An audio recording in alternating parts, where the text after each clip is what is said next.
Like, hey, Scoob, did you hear Nikki Blake is hosting a Scooby-Doo panel? No. Yeah. Like on today's Scooby-Doo episode, Scooby-Doo and Shaggy meet Nikki Blake. Yeah, in a Scooby panel. Like, we need to get this puppy started. Okay, Nikki Blake, take it away, Scooby-Doo.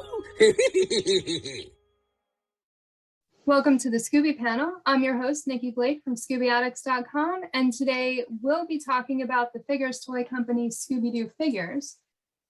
And before we begin, I would like to have everybody introduce themselves. So Devin, let's start with you. Hi, I'm Devin Smith. I am a miniature artist. So basically I make really small, tiny versions of different varying things in life. But I'm also a lifelong Scooby-Doo fan, so that's why I'm here. Wendy.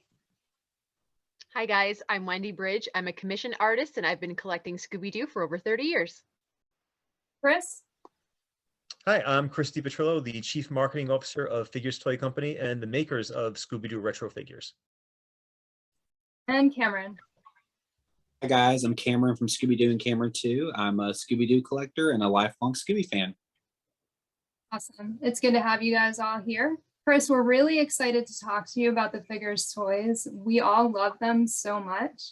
So we are really interested to know all about them. So this is really awesome that you're here, and thank you for taking the time to be here with us.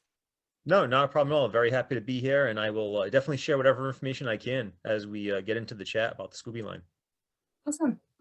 So the first question that we have is, can you explain the process from start to finish in making the figures and what you have to go through to get the approval of Warner Brothers?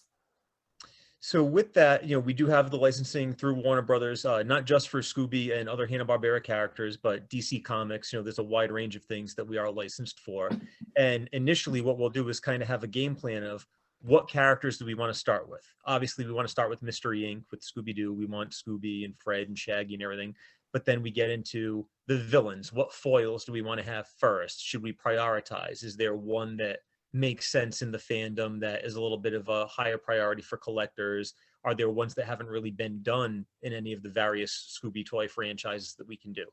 So we kind of start at the drawing board there, and we'll bring it to Warner Brothers and kind of make a pitch like, okay, here's our plan. Here's what we want to do. And we kind of get the yes or no, like, let's do this one first. Let's do these 6 and hold off on the next 6 until next time. And then from there, it's just a matter of the concept art, getting the look of the figure, the aesthetic down. And then after that's all taken care of, we'll get that to the factory, get a prototype sample made. We'll bring that to Warner Brothers for any types of tweaks or commentary on what they think we should or shouldn't be doing with that. Once the prototype is completely approved through the licensing with Warner Brothers, we send it off to the factory. And I'd say on average, about 18 months later, you've got a retro Scooby-Doo collectible in your hand. Nice. And how do you go about licensing the figures?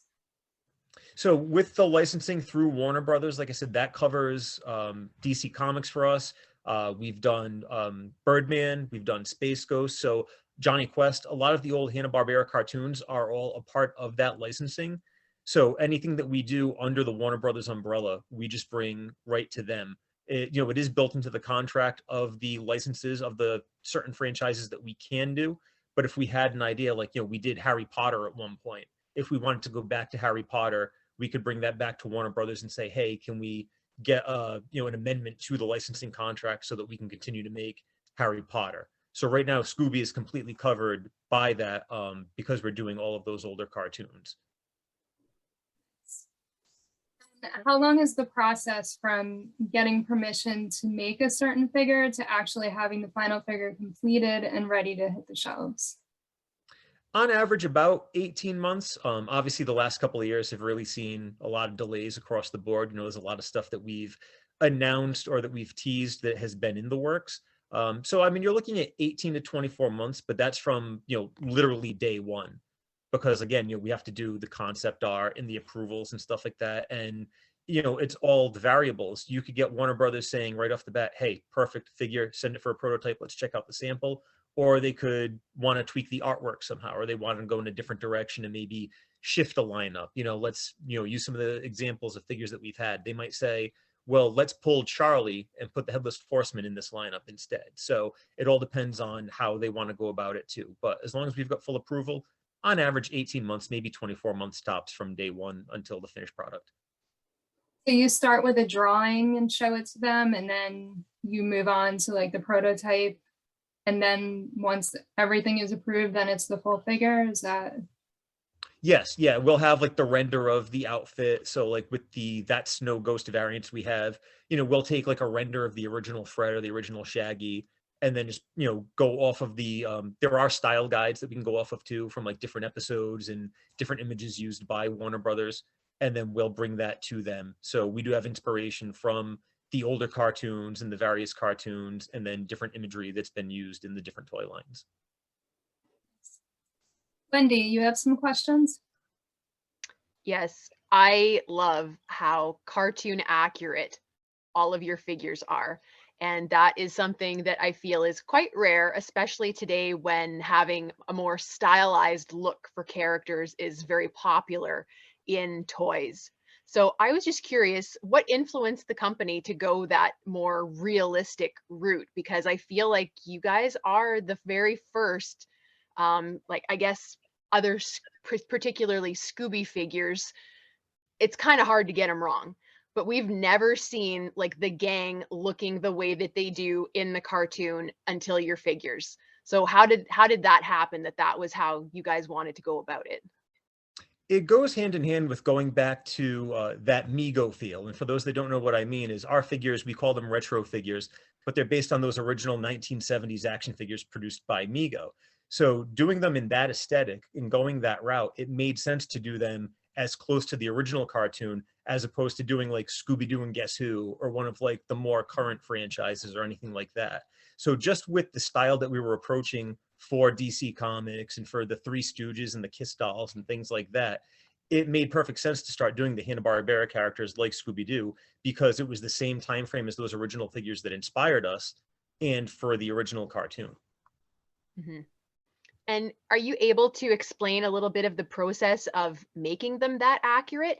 Do you use a special digital scanning technology, or do you just have really amazing artists that are sculpting them basically by eye? It's actually a mix. A lot of the original sculpts were done by hand. We did have a sculptor that was doing hand sculpting not only for Scooby, but for a lot of our lines. DC Comics, we do some pro wrestling action figures. He was doing a lot of that work. And now there's a mix. The older figures do have the hand sculpting, but we've got a couple of really talented 3D artists on board now, and they've just been knocking it out of the park with some of the newer stuff that you'll be seeing. Yeah, they're amazing. They look so good. And I know I can't speak for everybody, but I'm not a huge fan of things that have been stylized. I love, if I want a figure on my shelf, I want it to look like the thing that I love. And there's no question, all of your figures are just, they're spot on. They're amazing. I appreciate it. And we've gotten feedback too, like some companies don't, not companies, some fans don't understand why we do what we do. They're looking for something that a Todd McFarlane might do, like those really articulated statuesque DC figures. And it's like, this is really what inspired us. And it was inspired really because the owner of Figures Toy Company, Anthony, who's been my boss for the last 22 years, he was a huge Mego collector as a kid. So he was inspired by the things that he grew up on and he loved. And that's why we do so many of these retro licenses, to kind of go back to his childhood and my childhood and support a lot of the older collectors that want to see things that they grew up on and that feeling of nostalgia. When the hand sculptors sculpt them, what are they using to make them out of? Just out of simple gray clay. He'll just start molding them and then sketching out the likenesses and stuff like that. And then once that sample gets approved, then we'll move on to a painted sample. That gets approved, then the full body sample. So it really is just kind of like piece by piece, putting the figure together and working with Warner Brothers every step of the way to make sure that we're not missing a beat. Devin, you have some questions? Yeah, I don't know if you're allowed to say because of like contracts with Warner Brothers and things, but do you have plans in the future? Like I know you've done like variations of the gang and like, a handful of villains and things, but do you have plans to do more like side characters like Scooby-Dee, like Flim Flam, Vincent Van Ghoul, things like the other side characters? Or is there a way that like us fans in the Scooby community and fans of your toys can show like love and support and like help spread like awareness for the figures that we'd like to have see, made in the future? We want to be as expansive as they'll allow us to be. And you can kind of see that if you've ever checked out our DC Comics line. We go for a lot of deep cuts, a lot of DC Comics figures that maybe had one or none. So as deep as they'll let us go, we certainly want to. And the fan support online certainly does not hurt. By the time this interview is posted, I can tell you that Redbeard will be shown, like the full prototype of the Redbeard figure. There are a lot more foils coming out. We're doing the Galloping Ghost episode. All of the monsters from that episode will be out. Scrappy has already been announced, and we're going to restock some of the ones that have been sold out too. I know there's concern about Velma not being able to be found very easily these days, but not only is the original going to be restocked, but they're doing that Snow Ghost version of her as well. So variant figures, more foils for the gang, their friends, their family. We want to go as far and wide as Warner Brothers will allow us to. So there are a lot of ideas being tossed about, and it's just a matter of approval. Awesome. And on that, do you plan on doing like all of like, do you want to like, I know you like throw in some from other like Scooby and Scrappy show and things like that. Are you planning on trying to tackle the older ones, like all of the Scooby-Doo Where Are You figures first, and then like moving forward, like what's the farthest also you'd go into the future? Because I know you were saying with like Wendy's question about how retro they are, is there like a certain point like, oh, what's new is too new, it wouldn't exactly fit the style of the the retro vibe? Is there like a series that would like hit that point where you were like, yeah, I'm not going to dive into that too much? Right now, I don't think so, because even with DC, with the DC figures being more of like a Silver Age, we have done like Harley Quinn. We did figures based on the Michael Keaton Batman, so with the black costume and things like that. So there's really no stopping point. It's not that Warner Brothers wants us to go in order, and we don't have like a certain format. It's just kind of like, what character will look cool? Like, how can we kind of give a variety instead of kind of staying strictly to one format? Like, obviously, doing a core set of Mystery Inc., I mean, that's a given. You're definitely going to want to do that. But to do all of like the side characters that you've mentioned, I mean, we could just do a whole wave of 6 different side characters from various eras. And that way, if you're a collector of all of them or just some of them, it kind of hits everybody, and it gets the collector's interest. Oh yeah, I definitely love to see that, because a lot of the side characters and such don't get a lot of, not love from the Scooby community, but just love from like a merchandise standpoint. They don't get a lot of like products out there. Like Scrappy, I know like that's been announced, which is awesome, but he like is one of the core, I'd say, side characters, from over the years, and he doesn't get a lot of love as in a merchandise standpoint from that either. But I'm glad to see that he is, and I hope going forward too, more side characters get that love too from your figures. And another question I had, you kind of already answered it, so I guess I'll skip past it. It was going to be, how do you decide where to start with the figures, and does Warner Brothers have any say over that? But you kind of already addressed that. So I guess my last question is, what's your favorite figure that you've made so far, Scooby-Doo related and also non-Scooby-Doo related? Scooby-Doo related, I'd have to say I love the scared version of Shaggy. It's just a simple figure, but just the way that he kind of pops when he's on the shelf. Like, because you're walking by and you're like, all right, this Scooby, this Shaggy, and like, wait a minute, like, like to have something in that design, in that format, but yet still look so reactive. I just think it's really cool the way that we were able to pull that off, because some figures, not just Scooby, but any figure, if they have a certain reaction, they could look flat or they could look very static. And I just think it's a real testament to the design work and the artwork done by our team to make him really so pronounced and stand out that way. As far as favorite figures of mine, that's a tough one, because we've done some really great stuff. But I'd have to say, so we have the license for Kiss, and then we also do a lot of work with professional wrestlers. And there was a professional wrestler who was actually licensed by Kiss about 20 years ago to use Gene Simmons's makeup in the ring. But obviously, if anyone knows anything about Kiss, they are very strict with their licensing and stringent with who they allow to use their likenesses and whatnot. But because we have the Kiss license and we work with these professional wrestlers, we were actually able to do for the first time ever that pro wrestler in his Kiss garb.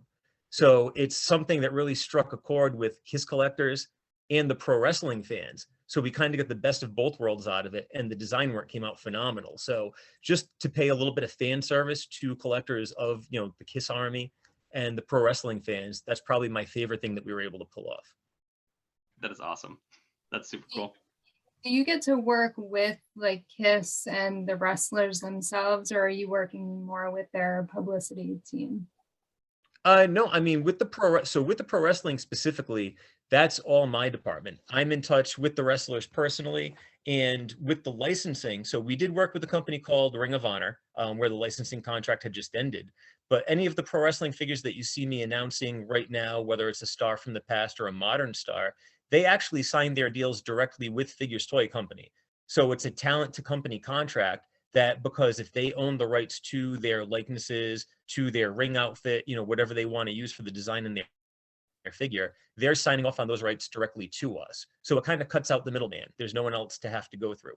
With Kiss, they have their people in play, but we have met with Gene Simmons and Paul Stanley, and they have a say over everything. Like, they're very hands-on and very cool guys. I mean, my boss has been to several shows backstage for Kiss, which is like a dream for him, because it was the Kiss Mego figures that kind of kicked off his collecting back in the 70s.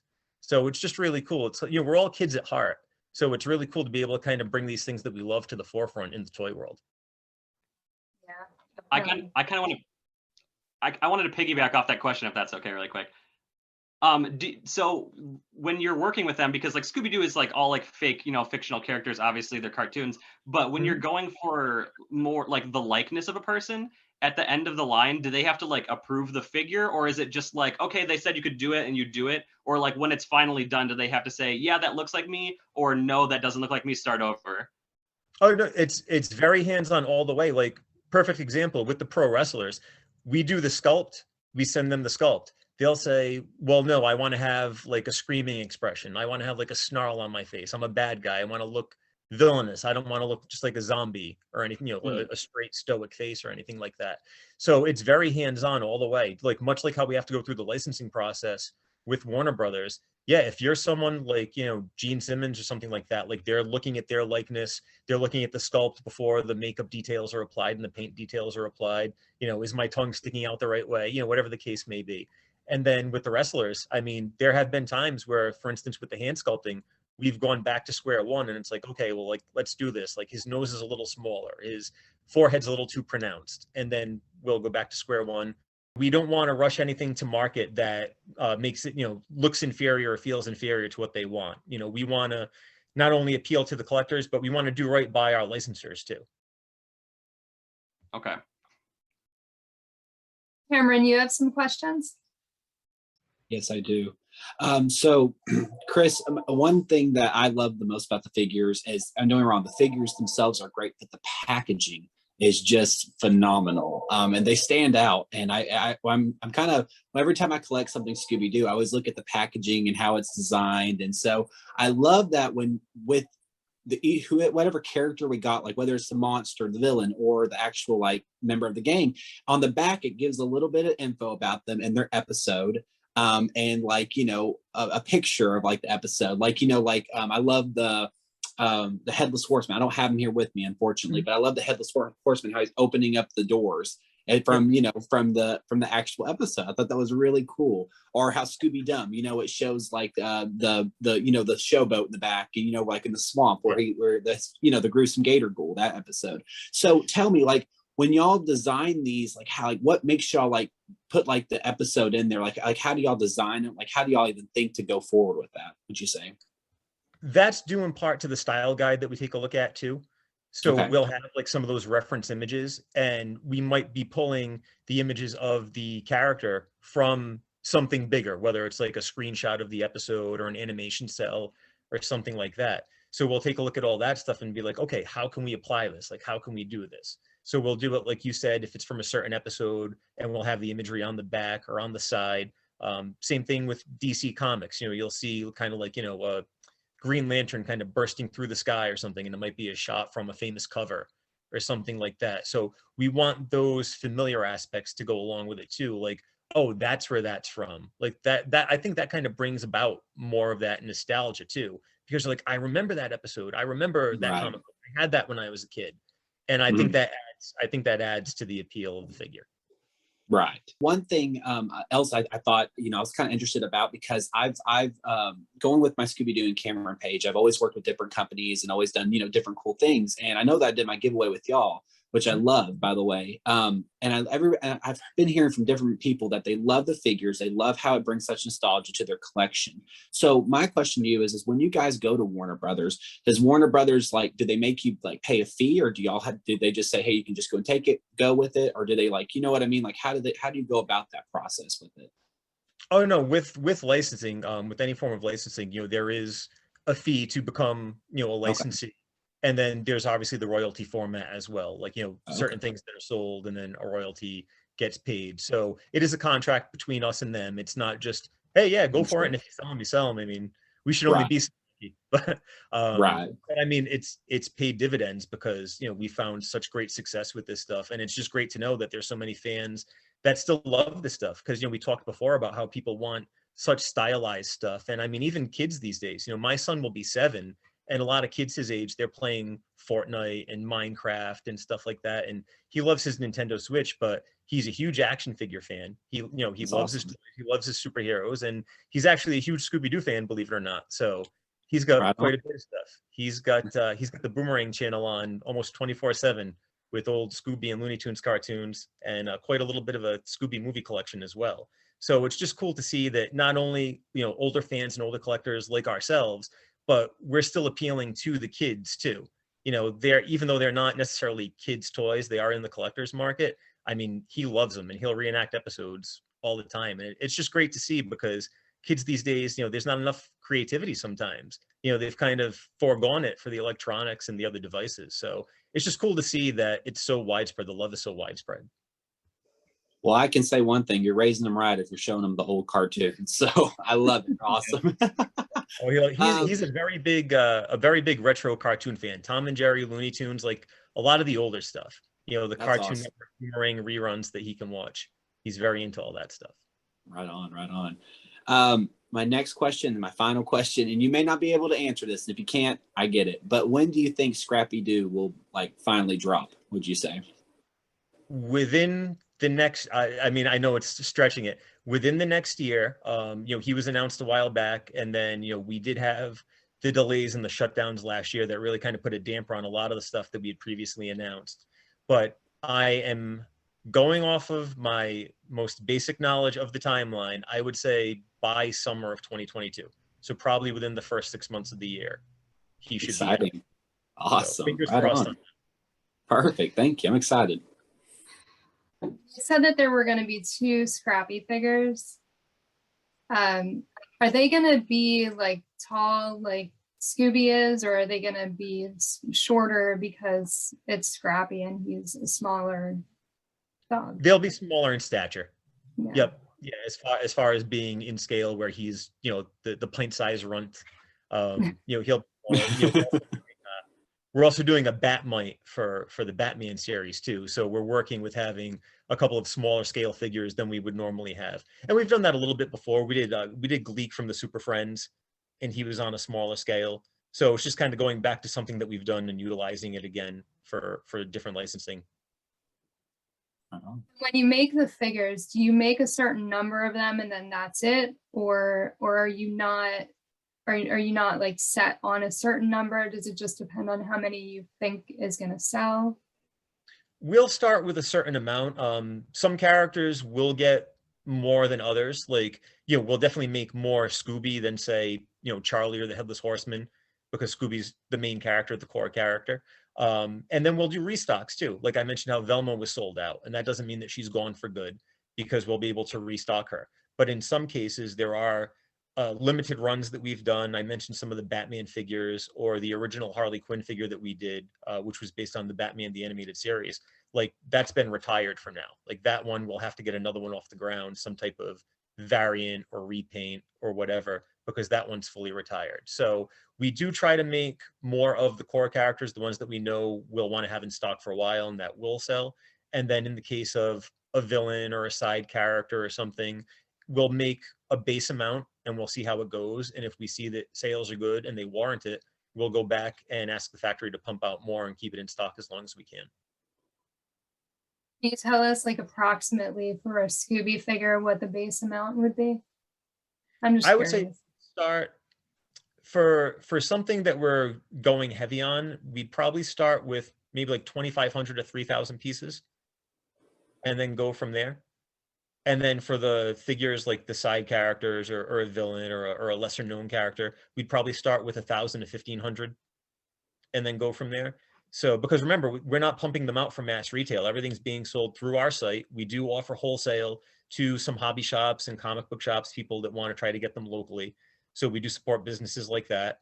You know, we sell on our websites. We have an Amazon store, an eBay store. So we are trying to get these out as widespread as possible without the support of Target or Walmart or anything like that. Because realistically, we're not built for it. It would be great if we could be, but at the same time, you know, we're making something that's limited, which kind of lends to the value of it. And I hate to see someone be like, I'm just collecting it, turn around and flip it on eBay.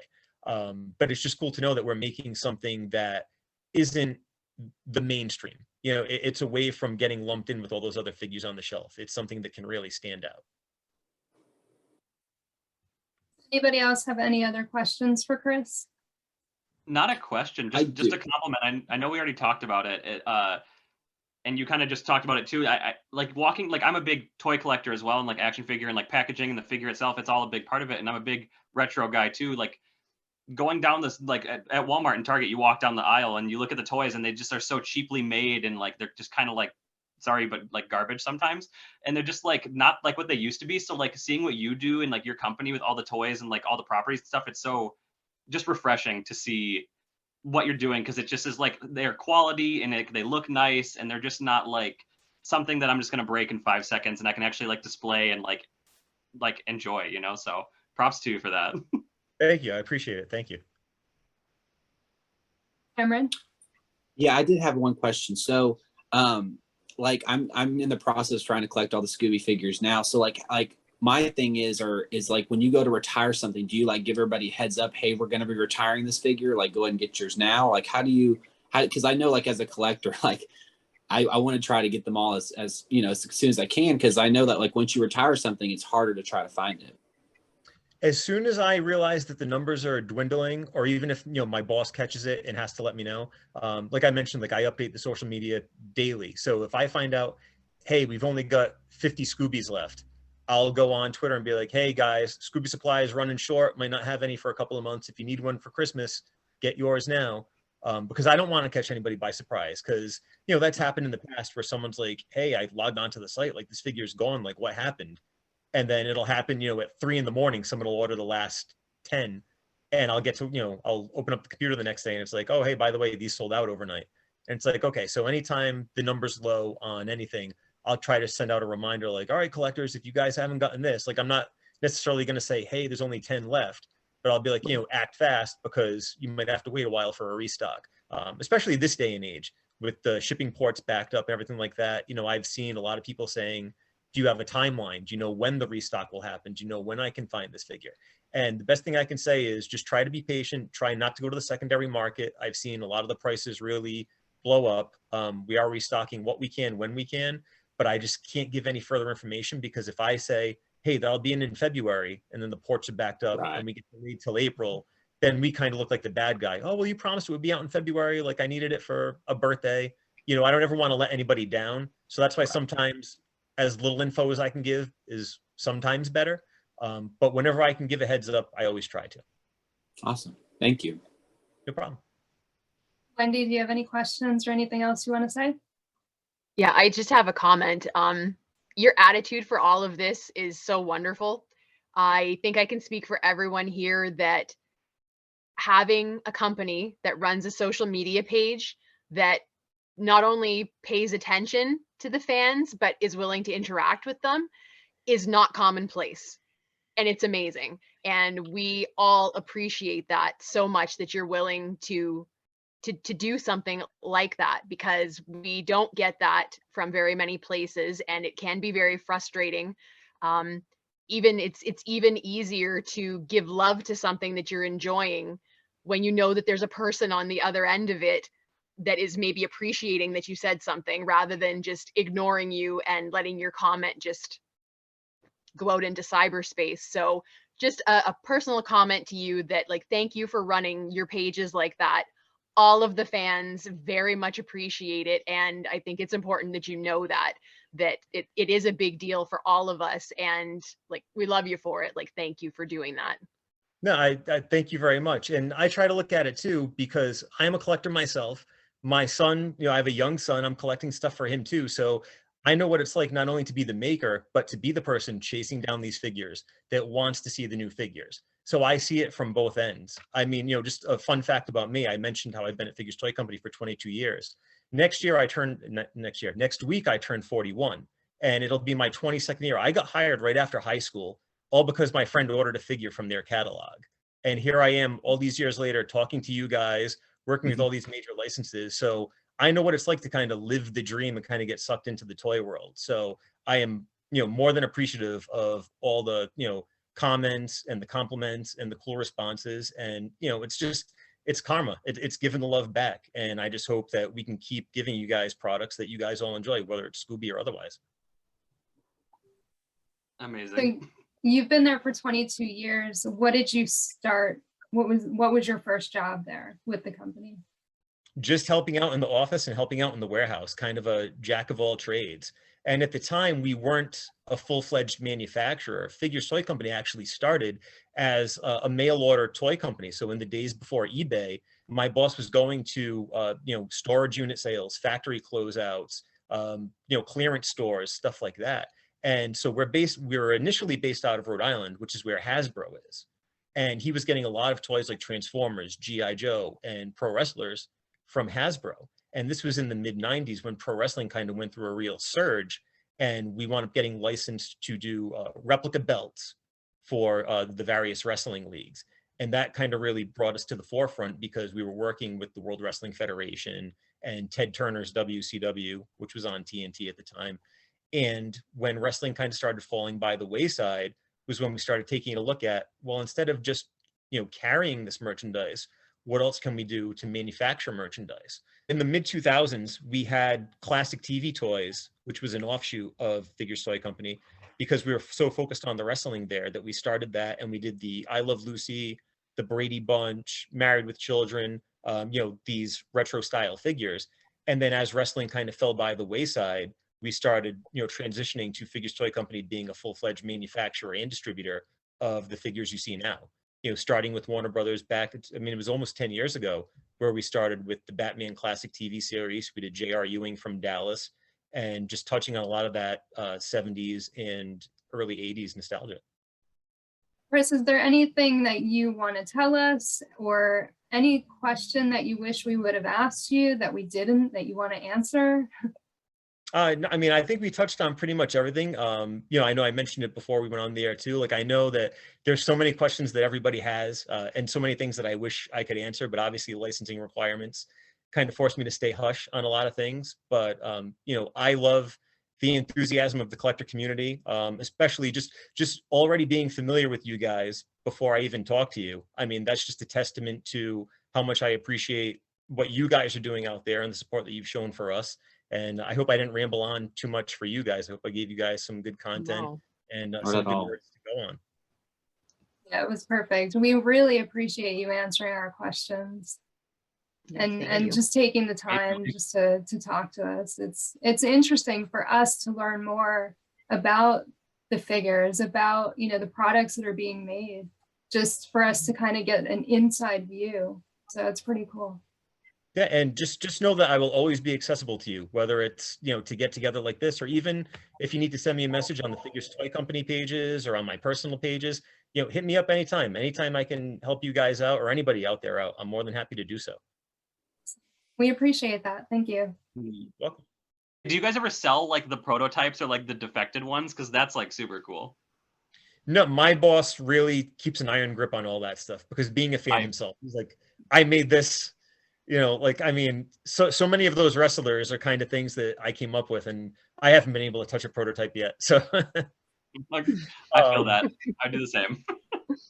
But and also, like, his reasoning also too is like, in case something ever happened and we had to go back to the drawing board, he doesn't want anything to happen to it, because what if something gets lost or broken, or there's a factory fire? Like, he's like, not that he's thinking worst case scenario, but he's like, we put so much work into this and it was perfect the way it was. I don't want to make something inferior next time. So let's hang on to this. Let's keep it safe. Makes total sense. I got one more question for you, and then I'm going to be silent for the rest of the night. So Scooby-Doo is my #1 favorite cartoon, but Johnny Quest is my second favorite cartoon. So I noticed that you have Haji, Johnny, Dr. Quest, and Race Bannon, but I don't see a little bandit. So are you going to make a little dog for Bannon? That's bandit, probably excuse me? That's probably the 1000th time I've been asked that, and I always feel bad. And I'm not knocking you, so I apologize if it sounded that way. Wonder Dog and Bandit are two of our most requested figures, but because they have such a stylistically they're so different, the tooling costs. Yeah. It's really just a matter of like working them into the budget. Do we want to do them? Absolutely, but we have to hit the sweet spot. We have to find the right time for them. Like doing Scrappy and Batmite at the same time helps because they're very similar in stature. So we can kind of get the Scrappy variant, the Batmite, we can get that all off the ground, very easily. Bandit is kind of like a one of one, and Wonder Dog is kind of like a one of one. So we have to try to kind of figure out like, okay, here's the layout for what we want to make. Here's what's already gone through the approval process. Like, how can we get these out and still get the, not the notoriety, I'm not sure what the word is I'm looking for, but basically still get the fans excited about it, because we don't want to go so far off the path where it's been like, oh, well, are they done with the Super Friends? Like, we've seen new Scooby stuff, but we haven't seen new Super Friends stuff. And then we just kind of shock people with Wonder Dog. So it's like, okay, like, do we have some Super Friends variants that we can do to come out at the same time and essentially kind of create a wave around it to offset any of the additional tooling cost? That's so cool. Thank you. I appreciate that. No problem. Do you, I can't remember, have you guys done any like Universal Monster figures at all? We did a line of like the public domain monsters called the Mad Monsters. So it was like the Mummy, the vampire. What we're working on right now is we're working on a lot of stuff that, again, like basically public domain. We're doing gargoyles and aliens and vampires, and we're doing them stylistically so that they'll fit in. If you wanted, Batman to fight a cast of monsters, if you want to use them as foils for the Scooby Gang. So it's basically our own in-house creation, but we're making it so that they can be spread across basically anything. You can kind of plug them in wherever you want to see them. And I've got a lot of ideas for that too, because there's so many characters out there that are available, whether it be knights or ninjas or, anything like that. I want to kind of take a look at what we can do outside of licensing and make a lot more, FTC exclusives that we can kind of build into our own line, our own series. Mm-hmm. I'd like to see like a Bigfoot or like a Yeti or like Mothman or something, some like cryptid stuff. Those would be cool. We are actually doing a Sasquatch. I posted a preview maybe about a month ago, and I can retweet that out. But yeah, a Sasquatch is one of the public domain monsters we're going to be doing. Awesome. That's cool. I do so much with the wrestling stuff. It's cool to be able to do a lot of the non-wrestling stuff. Like, it's cool to get integrated into the different fan groups like this one, or the DC fans. There's a page called DC in the 80s that started following us, and we ran a contest with them. So it's cool that I've done so much in the wrestling aspect of the business that I can get even further into the marketing. Like, I've always done the marketing for Warner Brothers and Scooby and all of our stuff that way, but it's just cool to kind of branch out and just make all these connections and friendships in all these different areas of fandom, because I'm a huge pop culture fan. Like, I'm into so many different avenues of pop culture. So it's just nice that I'm not so limited in what I'm doing at FTC, and it's kind of spreading across everything that we're doing there. Mm-hmm. Yeah. Chris, you mentioned that your son is a Scooby fan. Were you a Scooby fan growing up? I was, but I have to say it wasn't to the extent that he is. Like, he's really, he latched on to reruns like on Boomerang, because they're on like daily. And I'm not sure if you guys know this. So the Dollar Tree stores, which are in like every city in America, they now sell physical media. And it's usually liquidation from like Target and Walmart's. So he has built a Scooby library from DVDs that he's found at Dollar Tree. He probably has like 25 of the movies and compilations. Oh, wow. That he's found there. So he'll like, He'll get home from school and he'll be like, I want to watch Scooby-Doo and the Vampires today. I want to watch Scooby-Doo and Kiss. I'm like, okay, go for it, dude. And he's got the Xbox and he puts it in and he just sits back and, he's got a couple of the Scooby figures from FTC and he'll mix them in with his other toys. Like the other day he had Spider-Man riding Scooby and they were riding up to Castle Grayskull because Love it.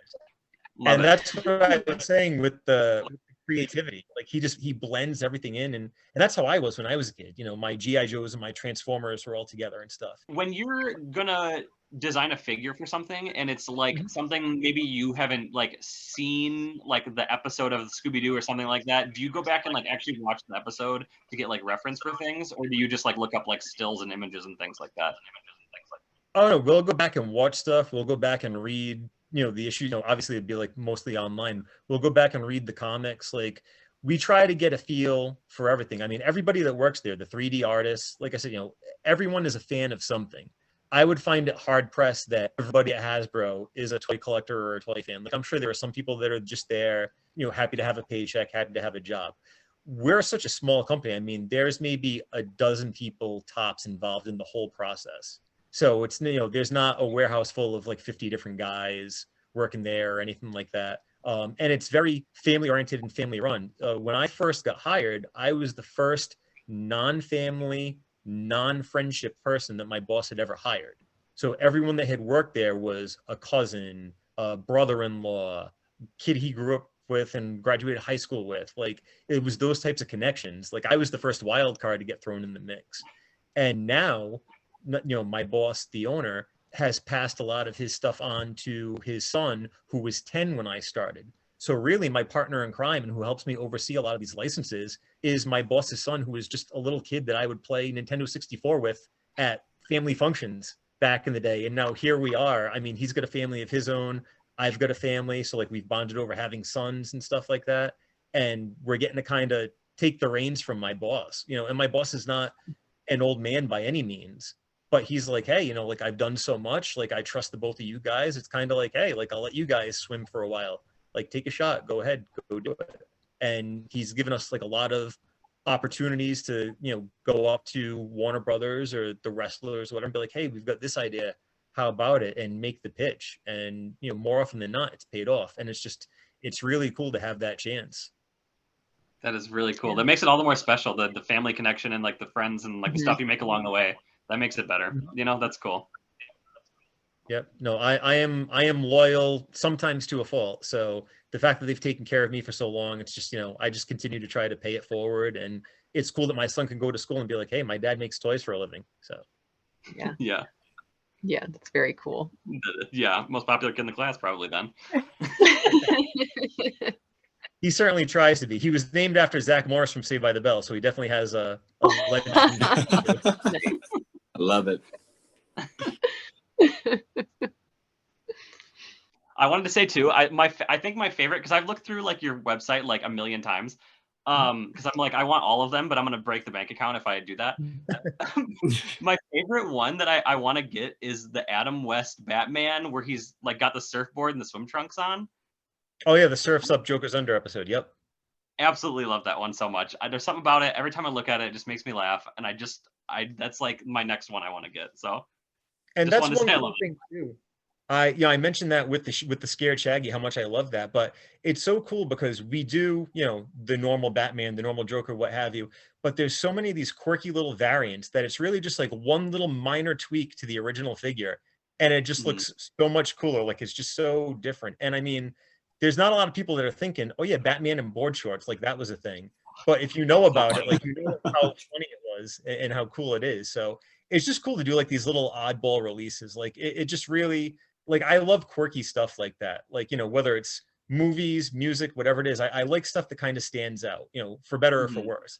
So I love that we have the chance to do all these things and they get approved because Warner Brothers has so much on the market. They've got the McFarlane DC figures, they've got the smaller ones and stuff.